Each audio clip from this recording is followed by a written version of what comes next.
Азаматтың садигінен келе жатырмын. Балапанын мама өзің алып келші дейтін еді.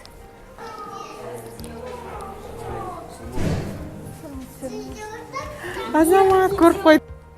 Кім келді сені алып кетуге? Папаны күтіп отыр ма едің?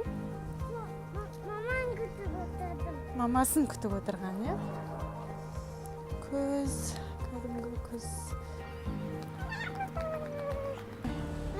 Жаяу бара жатырмыз үйге. Азаматқа банан алып бердім. Асқабақ алдым. Қазір үйге барып асқабақтан манты жасаймыз. Жүр балам. Так, мантыларды түйіп болдық. Асқабақ, картошка, пияз, кішкене құйрық май, тұз и черный перец. Анна менің көмекшім Азамат. Манты.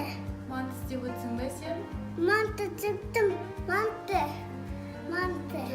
Рахмет, тәтті болыпты манты. Манты пісті, жейміз. Келіңіздер де. Ыстық. Ыстық па?